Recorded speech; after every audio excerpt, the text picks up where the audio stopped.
This is Dear Sapphy with Sapphyre Bardot. So you want revenge? Easy. Forget peace, love, and light. It's time for terror, hate, and vengeance. Here's what you do. Stay tuned.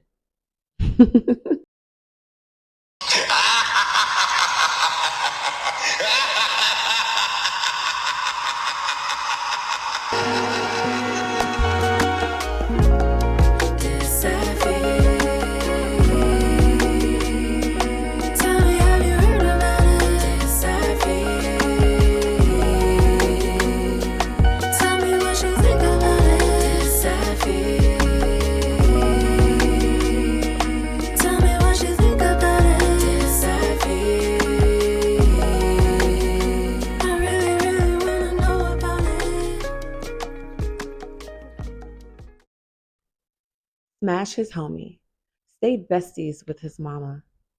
Keep showing up to Thanksgiving like you still belong. Siphon his crypto. Run up his credit cards. Toss the PS5 off the balcony. Destroy his car and his apartment. And lastly, post those unimpressive photos of him holding his subpar unit, the ones he hoped never would see the light of day. Boom. That's the video. Have fun terrorizing that loser. Y'all know I'm joking, right? Please don't do any of that. You are way too evolved, too fine, and too anointed for all of that nonsense. And let's be real. If his wedding tackle was that weak, your girls are going to be like, so that's what had you spiraling? Girl, please. So let's get into the real tea. Here are 5 delicious but dignified ways to get revenge without ruining your glow. First, you have to forgive them, even if not especially when it feels undeserved. Look, I know forgiveness feels like handing someone flowers after they've stumped on your garden. It feels unfair, and it is. But forgiveness isn't about fairness, it's about freedom. In Matthew 18, verses 21 through 22, Peter asked Jesus, Lord, how many times shall I forgive my brother or sister who sins against me? Up to 7 times? Jesus answers, probably laughing, I tell you, not 7 times, but 70 times 7. In other words, keep forgiving, not because they deserve it, because you do. When you withhold forgiveness, you're not hurting them. You are only poisoning your own peace. They're out here sleeping good, living life to the fullest. Meanwhile, you're tense, triggered, losing sleep, and slowly getting sick from stress and bitterness. Jesus gave us the parable to drive the point home, Matthew 18 again. And that's where the servant who was forgiven a massive debt, but couldn't forgive someone else a small one. What do you think the master did? He was so angry, he threw the ungrateful servant in jail. That's what unforgiveness does. It jails you. Forgiveness is the type of revenge that makes heaven smile and hell confused. So forgive. Secondly, you need to pray for them and bless them. No, really. Okay, this is where I might lose some of y'all. Now, admittedly, I'm not naturally going to pray for somebody who lied on me, used me, ghosted me, and then had the nerve to spin the block like I was the one that fumbled. But the word is wild, y'all. Romans 12:14 says, Bless those who persecute you, bless and do not curse. And Jesus in Matthew 5:44 says, Love your enemies and pray for those who persecute you. But here's the gag. Christianity ain't the only one saying this. Nearly every major spiritual tradition is out here screaming, rise above, don't clap back, elevate. In Judaism, if your enemy is hungry, give him bread, for you will heap burning coals on his head, according to Proverbs 25:21 through 22. In Islam, repel evil with what is better, and your enemy may become a close friend. That's the Quran 41:34. In Buddhism, hatred never ends hatred. Only love can, according to Dhammapada, if I'm pronouncing it right. In Hinduism, By forgiveness, the universe is held together, according to Mahabharata. And Sikhism, no one is my enemy, no one is a stranger. And that's per Guru Nanak. So, if you think this is just a Jesus freak thing, a Christian thing, it's not. It's a universal cheat code for liberation. All across faith traditions, we see the same principle. Don't repay evil for evil. Bless your enemies, not for them, but for you. But personally, I'm more prone to gravitate to the book of the wise prophet Tobe and Wingate, chapter 1, verse 87. Try Jesus, not me, because I throw hands. I am, after all, from the south side of Chicago. So my natural proclivity is not to turn the other cheek. I'm built to check it.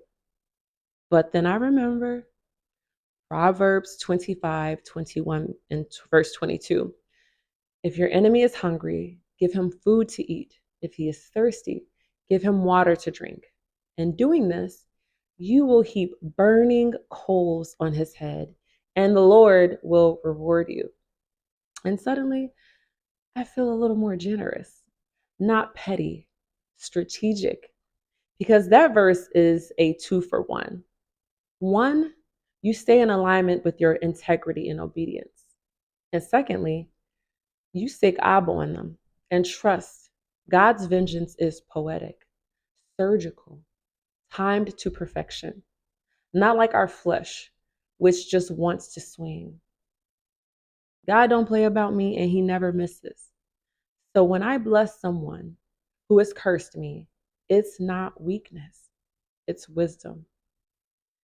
I'm walking away with peace and a promise. And who knows, maybe they'll repent.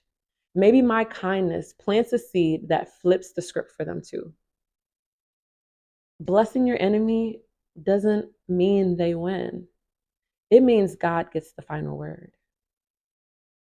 Third on our revenge to-do list is glow up on them. You want revenge? Win. Not the petty win, not the watch me throw subliminals on IG stories win. I mean the peaceful, purpose-filled, don't even think about them anymore win. The glow up is not about proving they missed out. It's about remembering who you are and showing up as that person every day without apology. Sometimes the best clapback is just living in the overflow.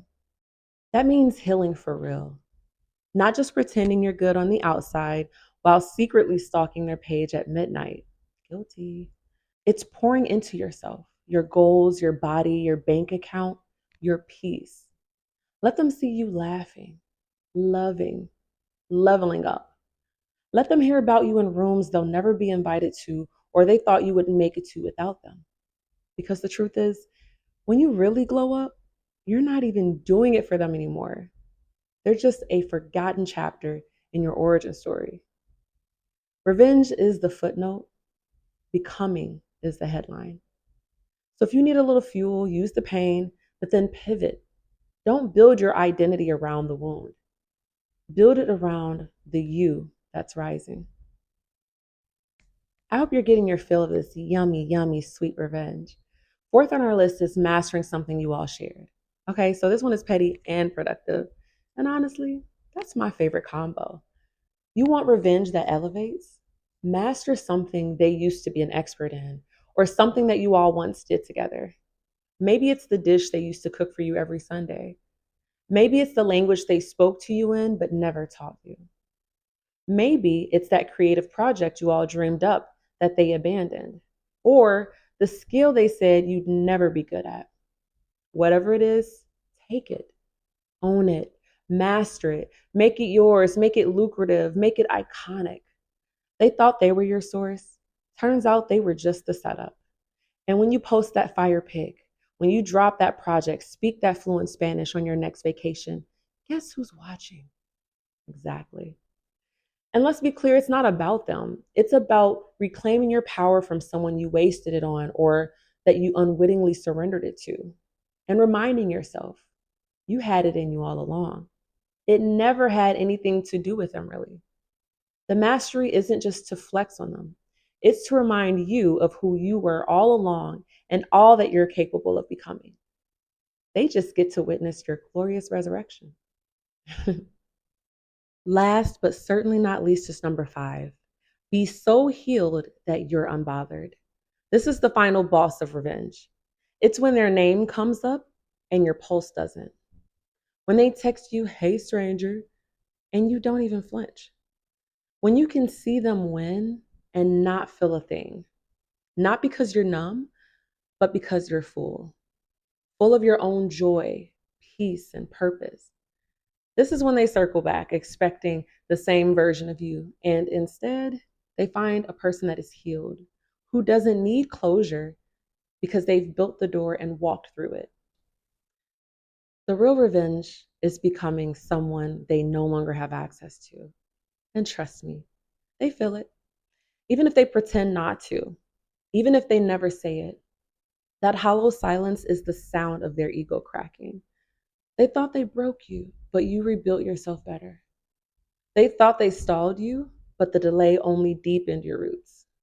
An ex who, if I'm honest, I know I shouldn't have been with in the first place, who disrespected me, used me, manipulated me, and then as his piece de resistance, he tried to smear my name with a lie after I severed things. 8 months later, he texted, "We've been estranged, but you'll always be someone I shared special moments with. I hope today brings you joy, love, and everything you deserve." I hit him with a dry thank you and kept it moving. Because your joy is not up for grabs anymore. Because your spirit doesn't need to flinch anymore. Because you're not who you were when they fumbled you. And that's what stings the most. They mishandled a masterpiece in progress. Being unbothered doesn't mean you weren't hurt. It means you've healed so deeply that bitterness has nowhere to land. You've forgiven them, not because they deserve it, but because you do. Because your light is God given and grief tempered, and they don't get to dim it. So, now for a reflection prompt, take a moment and journal this. Which one of these revenge methods speaks loudest to where you are right now? What's one petty thought you're ready to release and one powerful move you're ready to make? Where in your life do you need to reclaim your power, your joy, your peace? And as always, I want to talk about it. Tell me about the moment you knew you had healed. Tell me about the day your peace came back louder than your pain. At the end of the day, the best revenge isn't sabotage. It's not clapping back. It's not getting even. It's getting free. It's glowing from the inside out. It's walking away whole, healed, and unbothered. Let them hear about you in rooms they'll never be invited to, or never thought you'd make it in without them. That's divine retribution. That's grown man, grown woman revenge. So go ahead, bless them, boss up, and let God handle the rest. And if you must be petty, be healed, be hot, be hilarious. Like, subscribe, and send this to someone who's about to choose peace over pettiness. As usual, God loves you, and so do I. Terror, hate, and revenge. I'm just joking. Peace, love, and light.